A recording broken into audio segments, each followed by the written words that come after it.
Hello and welcome to Simplified with yet another episode, this time with a skeleton staff of just me and Tony, the two other sagacious members of the team having decamped to I don't know what unholy pursuits. Oh, One of them is taking Naren. driving lessons. Yeah, I fear for the Indian population.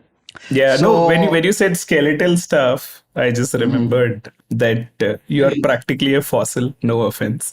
But at the same time, you have the great ability to be surprised, right? While you were saying, yet another episode of Simplified. You Yeah. could hear the genuine it's surprise in your voice. I have to Yeah, tell it's you good this to know. story. It's good to know that aging doesn't stop surprises, which is always something that you can look forward to. This is a completely different context, but signs of life is what I was getting at. So there is this friend of mine who used to study in a school where it was a Catholic school, and the padre was a big fan of theater. And so he used to, teach boys in their spare time. So he used to set a lot by theater. So he used to tell that the most important thing in theater is presence of mind. Right. So, and what happened apparently was he was telling about his experience. So he was in a play where he was Julius Caesar and someone else was Brutus. And, so Brutus stabs Caesar and Caesar falls, right? Yeah. And it's an emotional moment. So when Caesar falls, there is silence. And in that silence, this guy, the padre, very audibly farts. And he was saying, this is the presence of mind. Brutus immediately says, signs of life, and stabs him again. So yeah. Never be surprised is the motto. Yeah. Keep your presence of mind. And so the main thing that I wanted to get to was because Tony and I are missing the intellectual bigwigs of the four, we have decided to rope in someone who is a lot smarter than us, which is not very difficult. Practically anyone is smarter. But our guest today is the smartest guy I know, told me that he's the smartest guy he knows. So please welcome Rohit Sar. Hi, Rohit. Welcome Hi, to Naren. Simplified. Hi. Thank you so much for having me here. And thank you for your very kind and generous introduction. So I was just telling Tony before the episode started about a little bit about what you do. So let me preface this with one thing. I've always been fascinated by the entire, the thing about running nonprofits, right? So there are two challenges to running nonprofits. One is that you need to be very motivated to begin with. So you have to have a clear vision, clear goal. And then when the rest of the world doesn't share your vision, you need to find enough internal drive to keep going at it, because eventually that's what makes really good nonprofits from the also ran ones. Absolutely. So this is also the same for atheism, which is famously a non-profit organization, as the old joke goes. But something you should be struggling with in your mid-30s if you're like me, for the rest of the world out there. So you're not alone, but also the world doesn't share your views, right? And you have to deal with the fact that you are responsible for all the shit that you've made, right? Which is like a weird thing to do. But today we have an entirely different conversation around non-profits, right? No, absolutely right. I think even for me, in many ways, it was sort of like a meandering path, multiple different experiences that ultimately brought me to a place where I decided to start working with a couple of people on a nonprofit idea. And I mean, I was just reflecting as both of you were talking about it, right? I mean, it is a journey that is very arduous. It takes a lot of time. It's hard to get, the sort of fit that you're looking for immediately. Even harder to get other people to sort of believe in the idea and back you, right? But ultimately, I think how we always thought of it was sort of like holding on to the vision that we have and trusting in the process that we were putting ourselves through, and that in time we would be able to generate value and others would also want to rally around us. But definitely, I mean, it's one of those things where, I mean, which is for folks who intend to be patient. Absolutely. Yeah. I mean, just on the thoughts around meandering, right? We're a podcast that just jumps straight into it without providing any context to our listeners. So if you could help us out and like take a step back, which we didn't do. I just wanted to ask, begin the conversation. I always tend to put the cart before the horse. So Descartes before the horse. There's a pun there. So, which I wouldn't go to. Just tell us a little bit about yourself. What was it like growing up? What your experiences were? Just sort of a biography. Leave out Sure. everything but the disgusting details. Or keep all the disgusting details in, and let's go. Yeah. No, thank you so much. So I was born in Calcutta. Both of my parents still live there. Have an older sister, younger of two siblings by about 10 years. So I grew up in a family where most of the men who work were engineers, right? And in some weird way, that also put me on a preordained path towards engineering college, as it does with most other people. Grew up mostly in Calcutta, moved to Mysore for 5 years, ended up learning pretty fluent Kannada, and now I'm back in Bangalore again with my full-time job. So in many ways, things have come full circle.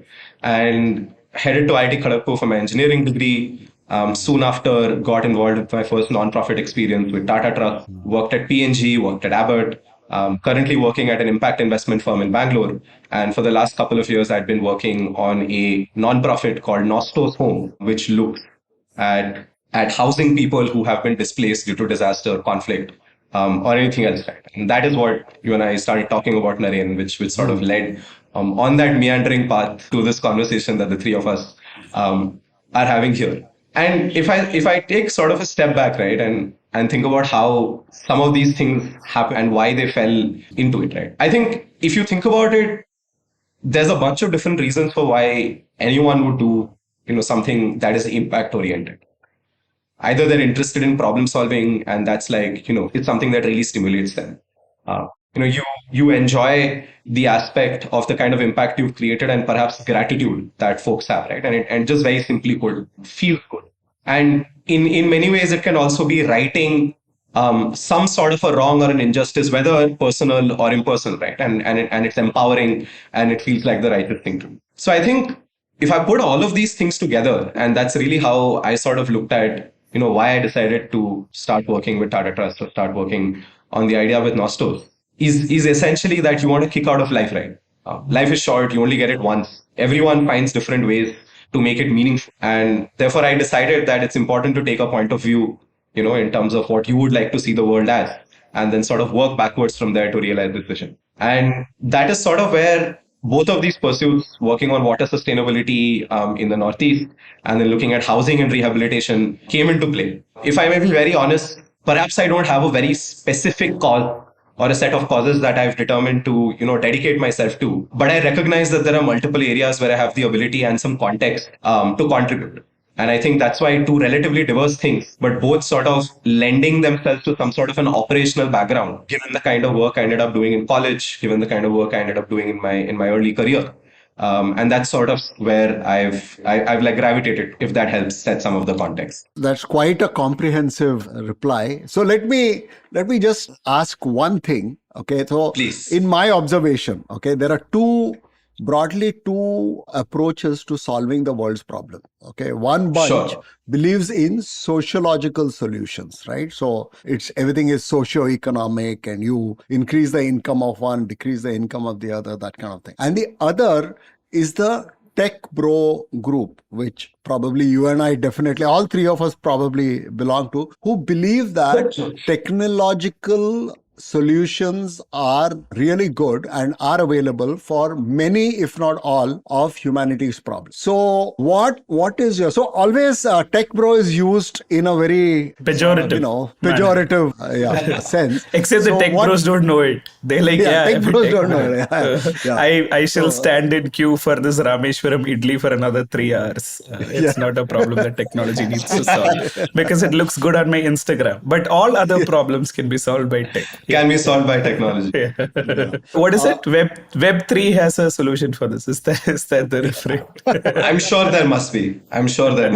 No, but so this particular thing, so what little I know about low cost housing and quick housing, which is something what you people were doing, has excellent solutions in technology. So mass producing panels and this kind of. So can you sort of just run us through what you feel about it? Are you a tech bro who believes in tech solutions for everything? How does your thinking unfold on this? Absolutely. So look, I don't know if I'm a tech bro. I think to be a tech bro, you have to know how to code mandatorily, and I don't meet that very important. I'm ashamed of you.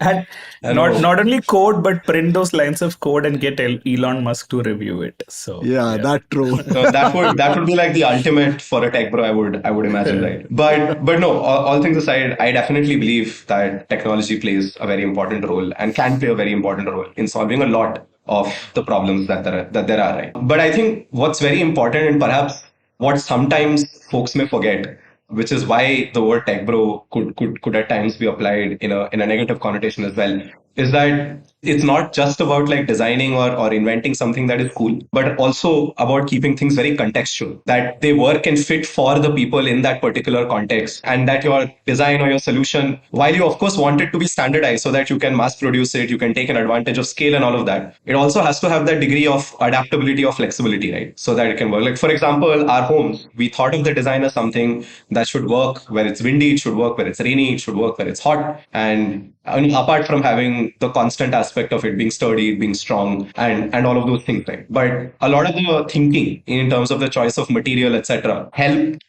guide the design of the house in a way that would work across multiple different contexts. Again, examples, right? Like when you think about who you're trying to house, it's the average family somewhere between 4 and 6 members, and you want to ensure that you're giving them enough space to be able to live comfortably, right? So that's contextual. You have to remember that our design relied sort of on people themselves being able to set up these houses, right? Which meant that again contextually, you couldn't have anything that required any sort of like machining, power tools, or welding on site. It had to be very simple, Lego-like, put pieces together, put a bolt and just bolt it together, right? Something that 6 people could do in about 6 to 8 hours with very basic handheld tools. And most importantly, I think what we were really trying to solve for is the fact that when people lost their place of living, they lost a lot more than just a shelter over their head, right? You subject yourself to disease and injury. Your children will typically not be able to go back to school. You will typically not be able to leave your family back home and restart, your earning and your career, because at a lot of times, refugee camps with their open sort of community setting are not very safe for women and children either, right? So I think when you are really trying to solve the psychological damage that has happened from the perspective of losing your home, not knowing whether you'll get your home back, and then that disrupts your life in so many ways, that's where the context of really building a home, right? Something that's sturdy, something that's warm, something that's waterproof, something that will protect you from the cold and the wind and give you enough space to feel like this is a real house. And that's why, we decided to go ahead and build home and not shelters, right? And all of this is technology being applied contextually in terms of the choice of materials, the design, the assembly, to build something that was very effective and useful for home. That's a great answer, because one of the things that gets tech bros a bad name is that they have this solution, and if that solution doesn't fit the person it's intended with, the problem is the person that is intended with, it's not a problem with the solution. That's the general law. No, absolutely. Very, very famously, if all you have is a hammer, you'll keep seeing nails. Yeah, every problem looks like a nail, right? Yeah. So like, just to tease out the sort of nuance here, right? One is, I think, like what you touched upon in terms of the psychological damage that is inflicted on someone, where they, on day, 10,300 of their life, had a house and everything put together. And the day after they don't. Yeah, they don't, right? And that is massively like different from... Absolutely devastating for someone. And like nothing that any one of us thinks could happen to us, but it could, right? Because life is unpredictable. And on the second sort of side is the fact that you then want to give them a sort of great or good experience, which they, have to come to terms with, but also like turn into a home. So where, like in terms of like the space of the problem, right? How did you go about figuring out what is an appropriate solution, and like what did success look like to begin with? I mean, so just for context, right? So one of the members, I mean, at Nostos, who essentially was one of the founding members, Kaushal, senior and batch a senior of mine from IIT Kharagpur. He grew up in the flood belt region of Western Karnataka, right, in and around Udupi and Mangalore, and had faced and seen firsthand the impact of devastation when the river, it's called the Ghataprabha River, sort of flooded every monsoon. And Kaushal went on to live in Mumbai with his family, broadly was unaffected by the problem for the rest of his life. But somewhere the memory stayed, right. Graduated as an architecture student, and as a part of his thesis project, he came up with the initial concept of Nostos. And sometime later, when I was, in the middle of my first job, it was peak COVID and an absolutely chaotic time in life. But Kaushal and Madhav, another senior of mine, very good friend from IIT Kharagpur, sort of came to me and said, "Hey, we've been toying around with a concept. We've taken it to a couple of events. We've met some people. They really like it. We have a little bit of seed funding to go ahead and try develop this. You're the only person we know who actually works in operations, works in a factory, which is something rare for people from engineering colleges these days. So do you think you would be able to build houses the same way you build machines?" And I had absolutely no idea, right? But I mean, it was just an incredibly audacious task, right? Like, and we iterated or ideated through the different things that the design would have to have.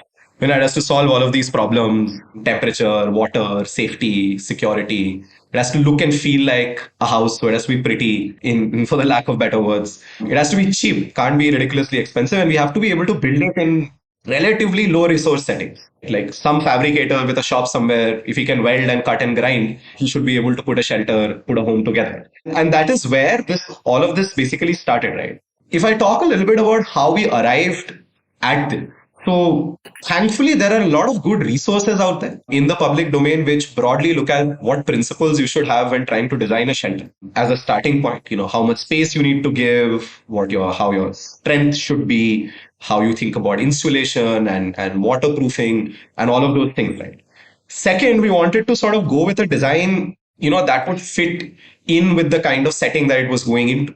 So low single story house, large sort of open space, windows for the flow of air through the entire structure. And all of this essentially had to be done using fairly standard materials, right? Naren, as you were mentioning, that mass manufacturing is an advantage, but only if your design can take benefit of it. And we spent a bunch of time. I think the hardest part was essentially drawing out all of these individual components and designs of the house by hand, sort of sitting and spending hours just visualizing how different elements would go together. So I think there was some 140 or 150 components when we initially started with, right? And over time refined them to the absolute bare minimum, 30, 40 things that the house required, and put them together in terms of an assembly.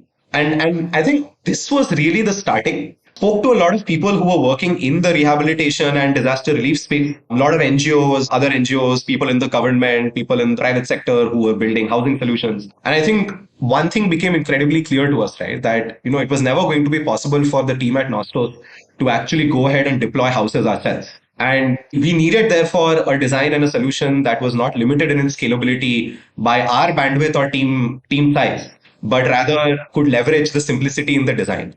And we went through this entire process, ultimately ended up building out, an almost like Lego-like assembly system for the house, which folks could put together. And I think even at a conceptual level, when we designed everything and we tried to simulate and see whether everything fits how it works, it was quite incredible. As of today, we filed a patent on the design, patent pending in both India and the UK. It's been about a year since we filed our initial patent, and we haven't had any challenges, and we're hopeful that it will get granted in the next few months in 2023. And thereon, I'll maybe take a pause here and we can reflect on some of these things. But going forward was just a whole bunch of operational and executional challenges in terms of building the houses with a vendor, shipping them to a site, having, people who had never seen the homes work on them for the first time. And that is, sort of what the entire journey with Nostos was about. But it came from very personal context. It was designed to essentially keep the person who's using it at the center of it. And we leverage learning from a lot of different people, a lot of different sources, a lot of thinking, time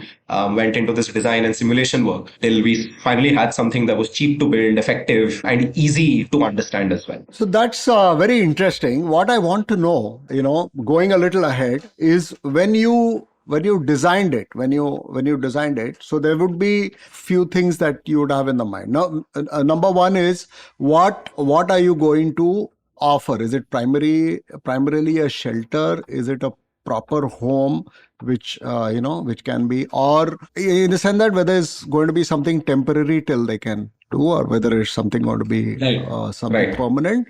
And what about the other things that people do in houses, such as cook and study? Children will study and things like that. So, those are different axes to sort of think about. Absolutely. How did you think and handle that? So one interesting thing that we found out when we were designing these houses, and we were speaking to people who were in the disaster relief space, is that on average, people can take up to 5.5 years to actually regain their housing, which means it's not a temporary shelter, right? There's nothing temporary about 5.5 years. And if you lose those 5.5 years, essentially, saying that, okay, I'm going to just restart my life after 5.5 years when I get my pakka house back, that's catastrophic. That's life-changing. It's very, very hard we know to from pull yourself COVID, back from something like that. Yeah, literally 6-month pauses are, shattering people's lifestyles. Disrupting people's lifestyles, right? So absolutely right. Absolutely. And that was disruptive, and to say in the least, right? This is essentially devastating because everything that you had, you lost. And I mentioned, right? Like, you can't go back to work. Your kids can't go back to school. You're at risk from like disease and illness. And all of that just compounds this cycle of negativity. And, at the end of the day, if you can't feel safe, if you can't feel confident, and you're constantly burdened by all of these things, then your chances of like making and building your life back up is low. And that's really the core of the problem that we want to solve, right? So we've built shelters that have a life of at least 10 years. The idea was that, they could have multiple deployments and redeployments so that the money that's spent on them, one, continues to provide that impact over a long period. Hence, sort of looking at steel as for the frame and the structure of the design, looking at sort of like sturdy mass-produced panels for the walls and the roof, and sort of ensuring that the design is robust enough that you can take it down, you can put it back up, you can move it from place to place, and the components will broadly do fine, right? I'm sure they'll get scuffed and lose a little bit of paint here and there, but broadly the structure of the house has to remain, right? So I think that's the first thing that we thought of. In terms of the other facilities or amenities, right? And this was an interesting design choice for us to make. So, ideally you would think that if you had a fully functioning home, a toilet would be part of it, a kitchen would be part of it, and sanitation would be a part of it as well. What we realized when we looked at the best practices for refugee camp planning, we looked at, what the leading players who take care of hundreds of thousands of refugees across the world are doing. I think two things became very clear. One, from a perspective of ensuring sanitation, right? It's preferable if you do not have the washroom inside these houses, right? Because ultimately you can build a good toilet unit inside the structure, but it's very, very hard to manage like, real solid plumbing in a setup like this, right? And if you get that wrong, then you're just asking for a disaster in terms of public health and disease, right? So generally the idea was always to sort of set up a community latrine and sanitation setup that was slightly far removed from these houses, right? And in fact, if you even look at a lot of rural housing and how people who have toilets with their houses design their houses, right? You'll have one place where you stay, where you sleep, where you eat, but your toilet is often essentially an outhouse connected to a septic tank. Because even there, in a contextual way, sort of from a cleanliness and sanitation standpoint, people often prefer to separate their house from their sanitation setup, right? I think so. So that is one thing that we kept in mind, and we did not build toilets into the houses themselves, but instead designed for separate sort of outhouse units using the same lightweight modular design philosophy. And finally, in terms of cooking, again, from a hygiene and sanitation standpoint, centralized kitchens where you can control the quality and the safety standards for food, make sure that the food is warm, is definitely one priority that the nonprofits that we were engaging with were interested in. And second, that also prevents a very important risk with regards to hazards of fire. electricity is something that we did think of. So there was an option, given that there was a grid that the refugee camp itself overall could get connected to. You could have a capacity to add a small switchboard and like look at lighting, etc. within the houses. And although we haven't done it yet, we were also exploring the idea of putting solar panels on the roof and connecting it via switchboard and battery setup to provide like phone charging, lighting, etc. inside the house as well. So I think electrification is something that we broadly thought. Sanitation also externally to the house is something that we broadly sought. But I think both sanitation and cooking is something that we felt was best maintained outside the house. Given the sort of close proximity setup of a refugee camp. Yeah, that's the most practical thing. Yeah, sanitation that's the most practical thing. So I think with the houses, there were certain things that we kept in mind, right? We wanted to design something that was suitable for a single family, right? And a single sort of big hall, sort of main room type of setup, which is what a lot of rural housing looks like. Right? Context, I've spent time in the Northeast with the Tata Water Mission, spent a lot of time living in the villages with folks as we tried to understand what the issues with the water supply were, some context from there. Which part of Northeast was this? This was in Assam, first near Guwahati, and then near the Arunachal border in Tezpur. Flood prone areas, huh? So no, these weren't flood prone areas. Rather, these were areas where we had a lot of trouble with the groundwater table. A lot of groundwater, which is the primary source for like drinking, cooking, and any form of like domestic consumption. Problem with arsenic and iron pollution in the groundwater table. Okay. So I worked on this arsenic remediation with Berkeley University. Yeah. I see. So then you will have context for sure, right? Like you try and set up a water ATM, you put some chemical media to clean the water. And I was essentially there trying to examine, how we could better improve the efficiency or look at alternate sources for the supply of water for the Tata Water Mission and the NGOs that they funded, which were deploying these solutions on the ground. So I think a bunch of context came from on the ground there. Kaushal, as I said, had grown up in his early years, rural Western Karnataka, a lot of context from there. And we genuinely had the privilege of engaging with a lot of partners from the ecosystem, right? We were interacting with the government of Nagaland and some NGOs from there. We were interacting with Habitat for Humanity. It's one of the largest NGOs that look at building houses. And a bunch of other NGOs and private sector players as well in the Northeast. I've never been to the Northeast, but I understand that it's very different from the rest of India. The terrain is very difficult, connectivity is very limited, and society also, people tend to be very clustered in their own sort of. So you don't have that system of urbanization. You don't have flow of people from between communities and things like that. So that would have been a unique challenge as well, right? That is sociological. Absolutely. I think when you kept some of these contexts in mind, right, and broadly design something that looks similar to the houses that people have, and sort of take into context all of these things. We were fortunate that, when we did our first pilot deployment in Western Karnataka, back in Kaushal's hometown, and we had a bunch of people from the local communities, mostly involved in agriculture or some other form in the service sector. Someone was a mason, someone worked as an electrician, as a technician, but most people were from an agricultural background. I think there was a lot of excitement and enthusiasm that people had in terms of building these houses. A lot of them at some or the other point of time had unfortunately faced some or the other form of displacement over the years, and then had the experience of living in traditional refugee camps, right? So when they themselves built the houses with us, and they saw that, how easy the solution is, it only takes a few hours to put it together, and it's almost intuitive what part will go where. And they saw the sheer difference between what they had as shelters before and what they have as a home now. I think there was a lot of appreciation and a lot of like acceptance in terms of that this is really what would have made a difference if we had it, when we had lost our houses, whatever, 5, 6, 8, 10, 15 years ago. And I think that was the biggest sort of validation, right? So I think we between the first time we deployed the houses in the November of 21 and the second time we deployed the houses in March of 22, we definitely took a lot of feedback from our initial deployment to try and understand what would make it easier, what would make it more appealing, what would people like better when we were building these houses up. So I think combination, right, of like this like thoughtful design, getting a lot of feedback from people who are already working in this space, and then nothing like actually going ahead and building the first couple of houses out and like having, a lot of people from the local community engage with you and give you like very pointed feedback on what they like, what could have been better, to sort of do that continuous improvement, use that feedback loop to make the houses better and better. Interesting. So this is also ties back to something called design thinking, right?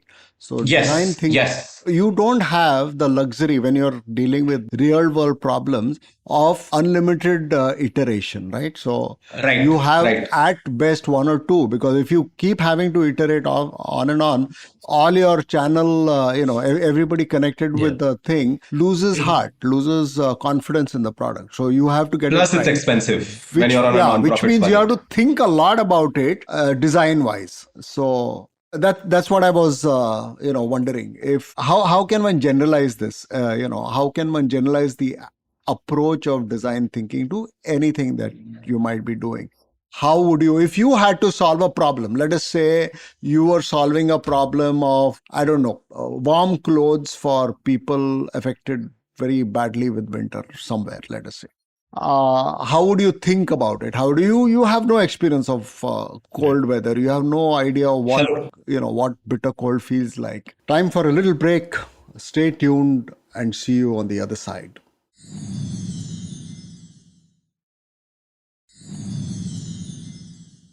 Welcome back. We are in conversation with Rohit Sar, who's telling us about his journey with nonprofits.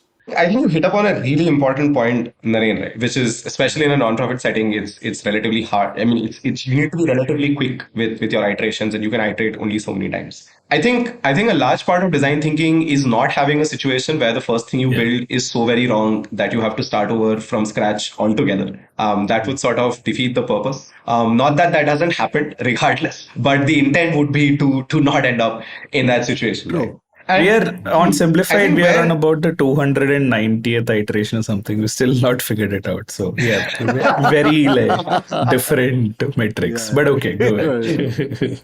So I think one place where I sort of built this lens in terms of how to think of this from was kind of work that I did in my first job, right, at P&G. When I started Nostos with Kaushal and Madhav, I was in like my second year of work at P&G. And the job there was broadly as an operations manager's job, right? So it's a production unit. You have a lot of people working, a lot of equipment, and you essentially have to develop operational and financial results. And if you sort of heard of, the whole Toyota production model where you find small gap in between where you are and where you want to be, and you run a loop of like continuous improvement to keep improving them. The challenge is all of these improvements, right? Whether it's like you make a change to the maintenance schedule, whether you decide to improve some design on the equipment, whether you decide to like speed up the machine by like 20% to get more production from it. All of this will require changes that at scale, I mean, a short amount of time have to be deployed or implemented across an entire production line, which is like dozens of people who are coming in shifts who were not there when all of this was discussed in the morning, but now at night have to sort of figure out, learn, and start working all of this by themselves as well, right? So I think my muscle in terms of thinking of things from a stakeholder point of view really came from here. When you're running continuous improvement projects and like changing 20, 30 things every couple of months in terms of how your unit operates, quickly getting people to forget what was there before, learn what's there today, and look forward to what's there tomorrow, I think you end up building some perspective on how to go about it. And I think number one is very simply to put yourself in the other person's shoes, right? It's to have as much information as you possibly can about the problem. We did this in three ways about Nostos. There's a lot of information in terms of design, etc., that we looked at. There's a lot of people in the ecosystem that we reached out to right at the very beginning, right? We didn't spend any time trying to imagine what the right house should look like. We straight up went to people who'd been building houses for the last 10 years, 20 years, and asked them, if you were to build something that could enable this concept, what would that essentially look like? And all of this at the end of the day start from your theory of change, right? It starts from what is the transformation that you want to see. Yeah. And I think that's really very important in terms of how you define the starting problem statement, and everything else flows from there, right? We didn't set out and take the idea that we wanted to build the cheapest or the lowest cost refugee housing, right? Correct. We didn't set out to come up with a solution that said that we will build houses that will last for 20 years. We set out with a very clear problem statement that, people get displaced. They typically spend about 5 years in a temporary shelter before they get their houses back. what can we do to ensure that the transition from losing their house to getting their home back is as undisruptive and normative as possible, right? And that was the crux of the entirety of the design. On top of that, what we ended up layering, once you sort of figured out, okay, are my design constraints, the transformation I want to deliver, are they solved? I think you start adding two more layers to it, right? Like for us, the second layer was, okay, can this be built, right? Which meant then not just about what the house should be, but who's going to manufacture this? Are these materials easily available? Can these designs on the house, right? Like holes you have to drill, things you have to cut out, pieces you have to bend. Can all of this be done by a relatively unsophisticated manufacturer anywhere in a distributed setup in India, right? And then the third constraint, again, going back very literally to putting yourself in somebody's shoes is when someone sees these houses, how are they going to interact with these houses? How will they know what piece has to go where? Yeah. On the way to, how are they even going to unload these materials from the houses and just be able to make sure that they're not missing a very important piece that was important for one house, right? Like imagine you do all of this, you ship the houses and someone forgets to like unload a column or a beam and suddenly one entire wall of the house can't be assembled or set up because that's something someone couldn't identify. So our design thinking really went across all of this. Conceptually what the house had to provide, structurally what the house had to provide, from a manufacturability standpoint, how the houses could be designed. Cost also became a very important component of this manufacturability aspect as well, right? And then finally, in terms of how the user interacts with it or the refugee interacts with it, how do you pack the houses into a house? How do you even do small things such as putting a number plate which sort of has the design and the part number for like a column, a beam, a wall, a window on it? And finally, how do you communicate the essence of the design, right? So I think we do two things here. We built out like a very, very visual. I don't know if you guys have seen how a Lego assembly guide looks like. It literally shows you how the house builds up as you start adding one thing to another, and where the next piece is supposed to go, right? And combining sort of like, putting like these information stickers or like plates on the components and then a visual guide, both in terms of a printout that we would send with the houses and like a QR code that if you scanned would sort of take you to like a 3D video, which is like showing a simulation of how the pieces are assembled, along with like actual photographs from our pilot deployment of people fixing these things together, to sort of lend that confidence that it is possible for you to do it, are all things that we did along this design thinking journey, right? And when you put it out like that, it sounds fairly simple that, it's obvious that these are things that you would have to do. But believe me, it took hours and days and weeks of just like visualizing how different things would go together. Does the panel come first and then the column, or does the column come first and then the panel? Which is more intuitive? If you fit one, maybe you can't fit the other thing. And how would you just go about doing all of this, right? Yeah. Is all of what we spent our time on. And coming to your more specific example, right, for the benefit of whoever is listening to the podcast, like how do you take something like designing a material that's going to be for the cold? I think it all comes from that same design philosophy, right? Like what you're trying to solve. Are you trying to build something that is the warmest? Are you trying to build something that is the cheapest? Are you trying to build something that is of value, combining the warmth and the price of the product? Second, are you trying to solve for environmental concerns? I'm sure you could build a fairly warm article of clothing out of like, polymer materials. You could build it out of like wool.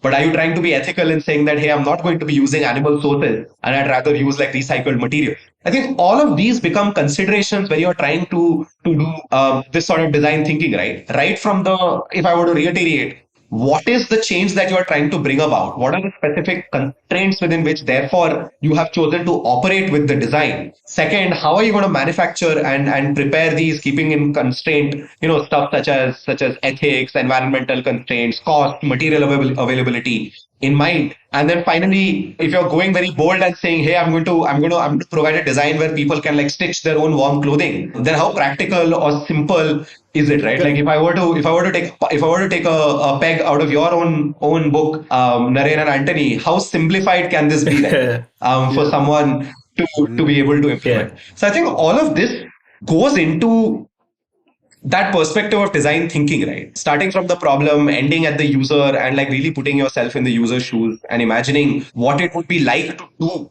what you're asking the person to actually do, and then solve, with the intent of making it as simple for that person as Yeah. possible. So just two quick responses to this, right? One is obviously IKEA is famously regarded as, the best sort of DIY Absolutely. thing in the entire Absolutely. world. But when they came to India, they realized they needed the help of urban company because no one's going to sit and assemble something for days together, right? And therefore, your fundamental assumptions need to change. I'm not saying IKEA is going to go about it, but like one of the things that I've been like lucky enough to do is also sort of like be able to teach some participants of a course, as it were, whether it's marketing or slightly around UX design. And like one example that I'd like to use, especially when you sort of mentioned that it seems simple enough when you're explaining it in hindsight versus how you actually experience it. I personally Absolutely. think that this is an example that resonates with anyone who's been in the Mumbai T2 airport, right? And especially if you're sort of landing into it for the first time. Whenever my family lands there, I make it a point to go and pick them up. Not just because Mallu uncles frown on you if you don't go and pick them up, but because while it is aesthetic, it is horribly designed that a person who's landing there for the first time cannot find out how to bloody get to the place where they want to get to, right? And therefore, like the problem, leaving the airport becomes exactly. complicated at The times. problem statement they've defined is that you need to be able to deplane. We have aero bridges for everyone, but like how the fuck do you get out of the airport? Like it's impossible to figure out. It took me at least 3 times to figure it out, and I was like, okay, my brother came from Ireland this time. I'm like, don't worry, I'm gonna be outside this particular exit number 3. That's all you need to do. Leave the rest of it to me, because there is you land at P6 or P4 or one of those things, and you need to head to P4 or P6 to get a cab, and there's an escalator that just skips 2 floors and goes somewhere without any signifiers, without telling you what it's supposed to do, all of these things, right? So when you think of design, people usually at a fundamental level tend to think that, oh wow, look at how high the ceilings are at the airport, and like how beautifully this geometry is coming about to create an aesthetically pleasing appeal, right? I know. But the problem is not I think they solved. were inspired by. I think they were inspired by Hotel California. You can check out, but you can actually never leave, and that's something that I have experienced the very first time that. No, So like bad design is all around us, right? And which makes it even harder to appreciate good design, because good design is practically when you don't sort of experience that there's been something that's been put in that place, right? Which is a consummation devoutly to be wished, as Shakespeare would put. But yeah, I've unmuted myself. Yeah, I agree with. I have a particular grouse with Mumbai T2 airport. And I agree with Tony that good design is when you don't even realize you are that it's there. Everything happens just seamlessly. You just go through it. I'm trying to rummage in whatever I loosely call my mind for instances of what I think might be good design. Nothing comes to mind. But I can imagine what it is. Exactly. No. So it's like the lesbian sheep, right? Have you heard about? So female sheep, they indicate their sexual. In what context have you heard lesbian sheep going to elicit a response from any audience where they're like, yeah, of course, lesbian sheep. Like, yeah, I saw the BBC documentary yesterday. But do tell us about lesbian sheep. This is why our listeners turn in week on week. To my mind, it is the most logical segue. I don't know. Yeah. So sheep, like female sheep, they indicate their sort of readiness to mate by standing absolutely still. So if the female sheep is absolutely still, she is ready to mate, basically. That's the signal that ram takes and then happens. But the problem is, what if that sheep is lesbian, and what if there are 2 lesbian sheeps next to each other. Yeah.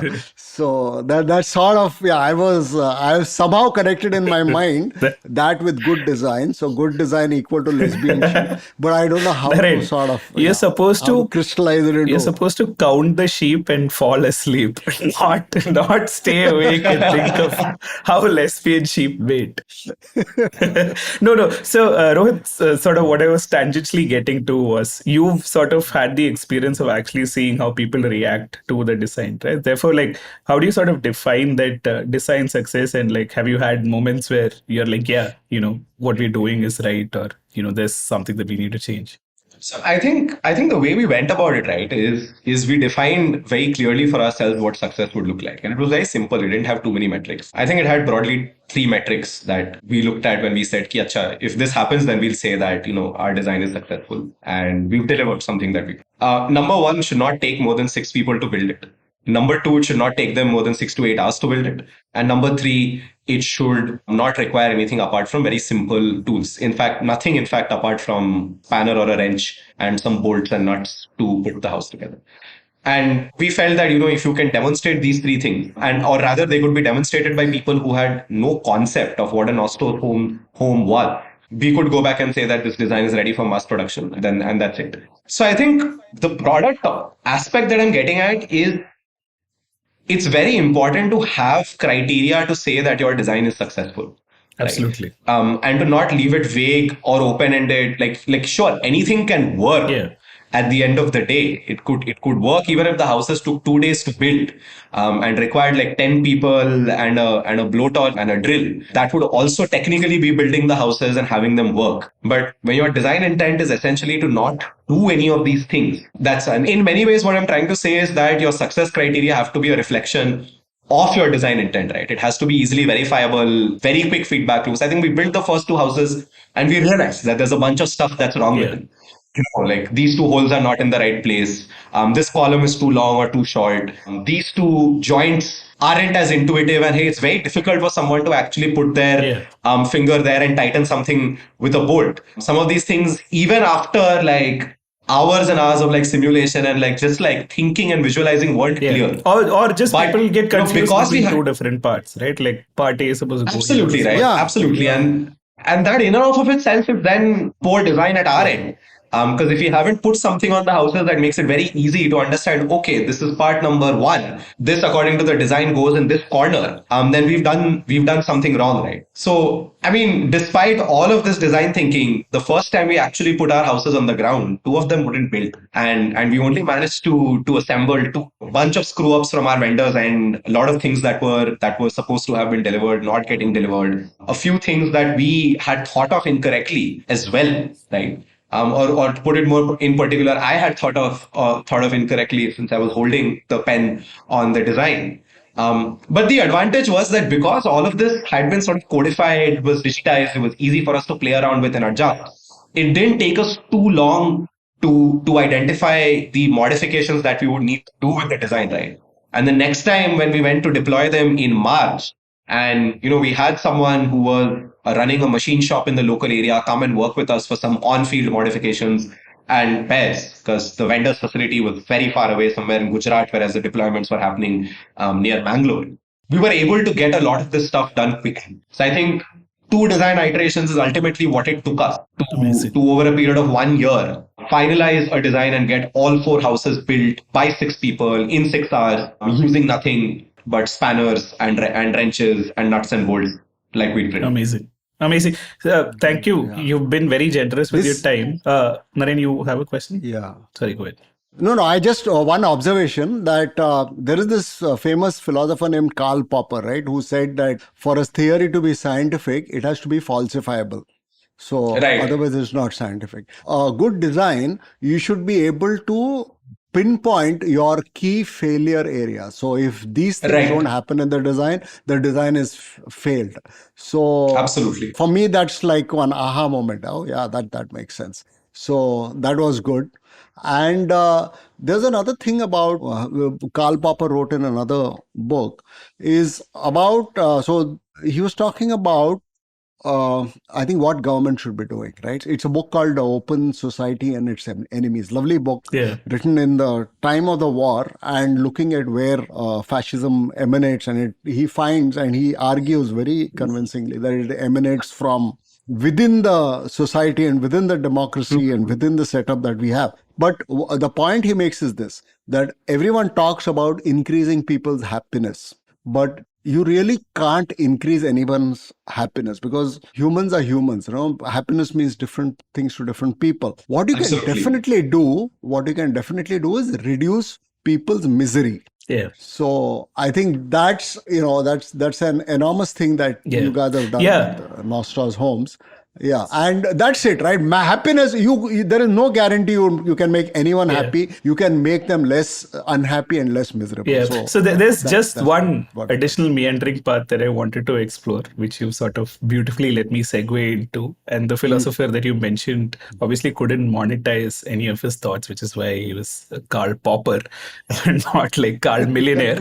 But sort of like the question, right? Which is like part of this podcast is also about obviously, unfortunately, men trying to be vulnerable to the extent possible, right? And like we've had episodes where we've discussed the concept of happiness versus chasing meaning and all of that. I recently registered a Substack called whereisbillwatterson.substack.com, which has 0 posts on it. But the idea being that Bill Watterson was probably like, one of like what we looked at as a conventional success, and then he just fucking walked away from it, right? And nobody knows where he is anymore, right? And like you don't see him interviewed on any of these common pop culture media that you consume, and therefore you have no idea what he's thinking. So sort of like the germ of the thought was to find these people who find meaning in things that are not conventionally defined as success, right? And like from the way you've spoken, Rohit, like you have extreme clarity on what things need to be and how they're done. And I was hoping, you could just turn that on yourself as a person and sort of tell us like what is the motivation for you to keep going in a space that is less sexy than,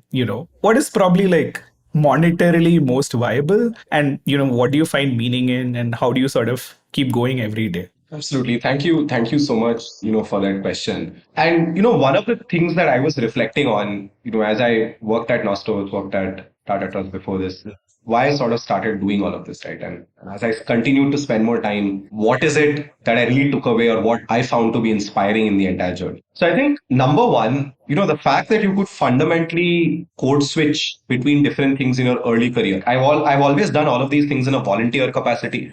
We took a very deliberate step at Nostos to not pay ourselves and keep it volunteer run. Primarily because the idea was that every dollar that we raise or rupee that we raise should go towards building houses and impact. Right? If you had to have like a team of 8 to 10 people who you had to pay even average market salaries, then that's a lot of money. It's a lot of houses essentially not getting built at that point of time. And sure, it was a stretch for everyone to either like pull college or like work and then manage to Nostos was practically like a second job at that point of time, right? When we were actively like building houses, engaging with vendors, calling the truck driver and asking where are the houses, how long is it going to take to reach, right? And like literally like going hammer and tongs and building the things by our own hands, during rain, summer, dengue and whatnot in Mangalore, right? And I think that is sort of like the starting aspect of it, right? In terms of what happens first. The second that, the ability to work on large problems that are global in nature is fundamentally exciting. The can-do aspect of seeing other people with you in the team, serving as peer role models in whatever they're doing, right? Whoever's doing fundraising, whoever is like working with deployment partnerships, someone who's doing media and PR, and see all of them like, pull all of this together and succeed. And finally, just the thought that if there is mass mobilization that occurs along this narrative, right, of people maybe holding like full-time jobs and like expertise in whatever it is that they do, but lending their skills and capabilities towards problems that don't necessarily pay them monetarily, but pay them, for the lack of a better word, through a degree of satisfaction, and the kind of potential that's there for transformation across the board was just fundamental, right? And that is, at the end of the day, I think what all of this is about, by all of the folks I know who joined Nostos, a team 10 people from India, from the UK, someone's a lawyer, someone's an architect, someone's an engineer, and all doing like diverse different things in the organization. I think that's where it really came from, right? The idea that, what I said about earlier, problem solving and the fact that it's stimulating, a degree of like gratitude and feeling good from having done something that has helped someone else. And also a degree of just like sheer satisfaction from, and the empowerment from having righted or wrong or doing something that rights some injustice. I think all of this really puts together and it motivates me. And a very important factor is the fact that you're inspired by the people that you worked with, right? I think it's a new word that I learned sometime recently. This word called what it means to convene. When you get like talent, you get money, you get innovation all around an idea. And it's almost as if like, everyone around you is hooting and trying to help you succeed. And that's just a great feeling. So I think contrary in some ways, Anthony, to how you said that it's possibly a space that is not as rewarding, or it's a space that might be more less sexy. There is a genuine degree of like satisfaction, right? And like warm fuzziness that I at least have felt from doing this work. And a big chunk of that is not just the outcomes that you create and that it feels good, but the fact that you rally a bunch of people around yourself and them and you around them and just feed off of that positive energy and inspire each other. I think that's a big part of what has and will continue to motivate me to do more work in the impact space. Yeah, no, amazing. But I'm just going to push you a little harder if that's okay. But like basically, Sure. like what I'm sort of grappling with is that when it's sort of like an end of stage evaluation of where you've reached, it seems like a inevitable linear path. But like you've been to IIT Kharagpur, you've seen like lots of your batchmates do X, Y, or Z, and I'm guessing there have been like points of conflict in your own journey to say, should I do X or Y, right? And like I feel like that's where some of the more interesting narratives that we don't tell ourselves exist. To say, how do you sort of understand, or like how did you sort of reconcile with what it is that you wanted to do, or was that always very straightforward for you? I think it was definitely an evolution, right? In my school days, I knew I wanted to go to engineering, but I wasn't particularly interested in any branch stream of engineering. Right? It was more around the fact that this is an area or a discipline that looks at problem solving. I'll probably meet other peers who are interested in similar things. I'll get a platform, right? It's a word we use a lot in our early education or career, that this thing or that thing will provide some sort of a platform, right? And you're trying to keep as much optionality as possible. That's how that funnel started for me. I grew into a bunch of things over time. I figured out that I wanted to do something initially that was like supply chain operations oriented. Enjoyed the idea of like problem solving at scale. Took me to my first job at P&G. Built a bunch of capabilities in leadership, in systems and operations. Wanted to move then next to something that was more commercially oriented, went to Abbott. And I think both of these stages, right? Working in a factory, how will that be? What is the advantage, disadvantage of doing that kind of a role? Was first major sort of thinking point, right? And I grappled with that realization for a while. It's not easy. That is definitely one role which is very unsexy, if I were to say so myself. And it took a bunch of time to arrive at the understanding that it's your job is not just one thing, but it's actually a combination of many things. It's almost like you're a small business owner running a small unit that employs 50 people, does some production and business in a year, and that you are responsible for the end all and be all of it, right? Like sort of opened my eyes up to what strategy, what operations, what all of these things really mean. Definitely challenging. Took a lot of time to grapple with this, get that sort of articulation of value. And I think my big takeaway, right, and it's a takeaway that has then since gone on to be a constant throughout, is it's really all about what value you articulate in the work that you're doing or the work that you're going to do, right? And I think this value that you sort of articulate is a combination of three things. That's how I've sort of distilled this into like a principle that I reflect on mentally, right? One, it's a combination of three things is how I look at it. One, what is it that you like? And when people get this wrong very often, they think of this in terms of like role descriptions that, I want to be a product manager or I want to be a software engineer. But it's a lot more fundamental, right? Do you like math? Do you like solving problems? Do you like working with people? Do you like doing things that are creative in nature? And all of this can then take you along the path to doing very different job descriptions, right? which are in and of themselves inadequate to explain what the real value articulation of a job is. So in terms of like what you like. Second, of course, what you're good at. Everyone has skills. Everyone has things that they gravitate towards. Some of us are more creative. Some of us are better with numbers. Some of us are better with people and various combinations of all of these. And then third, finally, very importantly, is what you get out of all of this, right? Like compensation, whether it's financial, whether it's in terms of exposure and being able to learn new things, whether it's in terms of the ability to help others and feel a degree of satisfaction. I think for me, it was essentially about spending enough time to realize that first this triangle exists, and then to realize what within this triangle works for me, which has sort of allowed me to chart out on a career journey that is very, very focused around all things impact. And I think going forward, I will continue to look at things both on the for-profit or like sort of the more traditional career side, while also holding, one leg in the non-profit side of things very, very closely. And that's sort of how it's going to be. But all of this, I think, boils down to being able to articulate the value in what you're doing. And that is really the starting point and also the ending in some ways of figuring out these crossroads that life will invariably lead you to. Whether you want to work in a factory, moving to a commercial role, deciding that investing is something that I wanted to do after that, continuing to keep a grip on the nonprofit thing all throughout, irrespective of whatever I've done. I think it all stems from that singular point, which is articulating value. And I think that's one of the most important things that I had the privilege of learning from the people I worked with early in my career, and which made a big difference. That's a good answer. And, it's a great, I just want to wrap this up with one anecdote. I read it. It's such a nice thing. I'm surprised it's not a WhatsApp forward yet. So it is now. So here's the thing. It will be now. So this was it's probably an apocryphal story. But I think that, so there are two great American writers, Joseph Heller and Kurt Vonnegut. They were friends. Oh, yeah. And Joseph Heller, of course, wrote the all-time bestseller Cash 22. This is going to be my first post on whereiswhatisint.substack.com.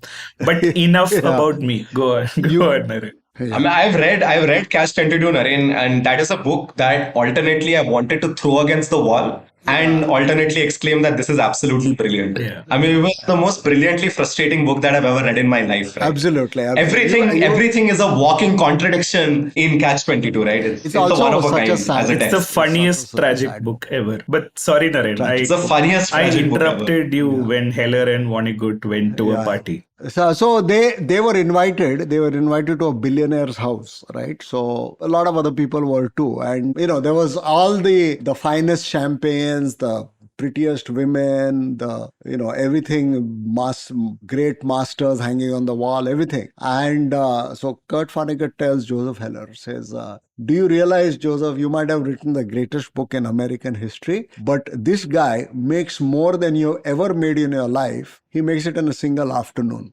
So Joseph Heller laughs and tells Kurt Vonnegut, he says, yes, but I have one thing which that man will never have. So he says, what is that? He says, I have enough.